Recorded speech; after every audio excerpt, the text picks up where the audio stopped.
Good evening, everyone. I hope kila mse ako fiti. I'm going to make a very short video.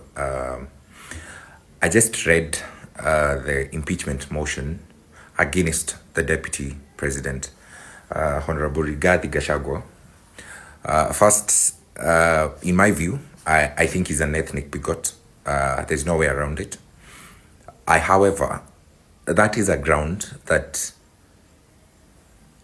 is agreeable and perhaps provable, but in my view, it is also reaching to impeach someone because they are more vocal about a particular community so much as they're a national leader and they're supposed to embody nationalism.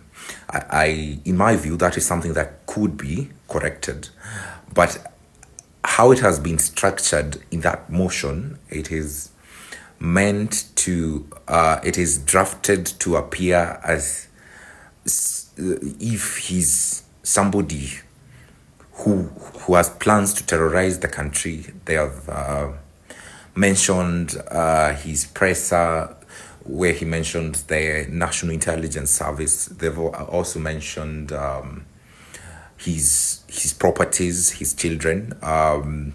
They said there's a hotel he bought in Nyeri.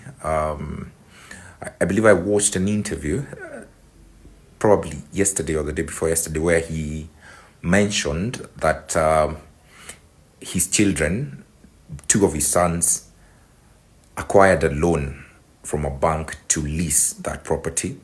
But according to the motion, they are saying that he bought that property through his two children, his sons. So that is yet to be proved. But, by large, the motion is full of extremely wild allegations, which I am yet to, hear the context and see the proof, the evidence that the move of the motion is going to table. All the same, they've also included ethnic chauvinism in their rant, or rather, sorry for diffusing the impeachment motion into rant, but the mover has given a ground for ethnic chauvinism. First of all, in my view, I think, as I have mentioned, I agree that Rigathi Gachagua is a bigot.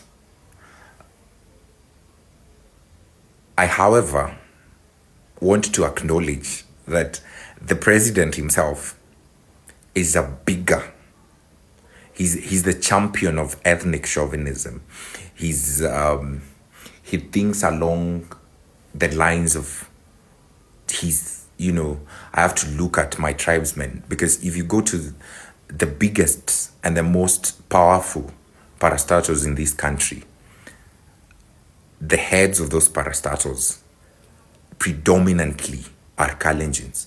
These are facts, not allegations. So I for one, think that the president and his deputy are one and the same.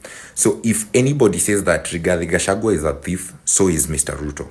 If anybody says Rigathi Gachagua is an ethnic bigot, so is Mr. Ruto, and even worse.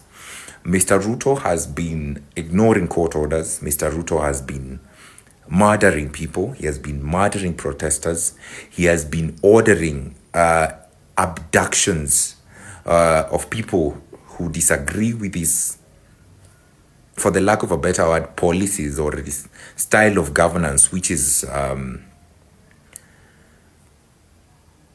not very diplomatic, or rather even democratic at all. He leads with, his style of leadership is censorship, in short. Mr. Ruto has overlooked incompetence in government. He fired cabinet secretaries after we protested and rehired them again creatively. So I don't think Mr. Ruto at all, if at all we are to impeach anyone, the person who deserves to get impeached alongside Rigathi Gachagua is Mr. Ruto. our third biggest problem in this country is the legislature. The 13th parliament is a house of degenerates, and I say this without fearing anything. When we were growing up, we used to watch television and listen to members of parliament. They would ooze wisdom. They would call out the government without fear. And we had when we were growing up, parliament had pedigree. Today, parliament is full of conmen, thieves, people who bow to the executive, and that is the biggest problem, because even that impeachment motion against the deputy president is not a full representation of the will of the people.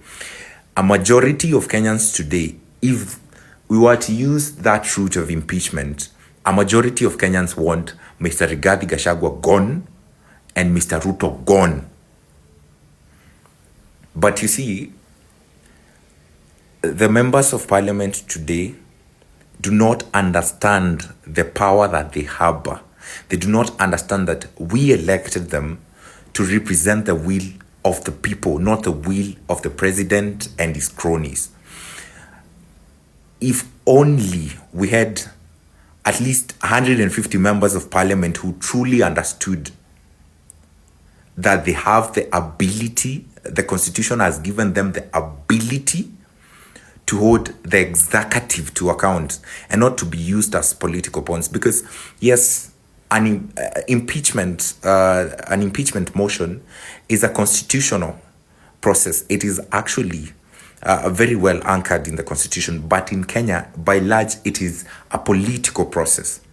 So we are tired of both the deputy president and the president. So if at all members of parliament want to do right by Kenyans, impeach the both of them. There's a motion that the senator from Makueni he's planning to table an impeachment motion against President Ruto. If at all those members of parliament in entirety, be it the majority, the minority, truly represent the will of the people, they will impeach Mr. Ruto and DP Gachagua. But the truth of the matter is that will never happen. So hopefully the revolution that has been born in this country is going to kick the both of them out, because I'm tired.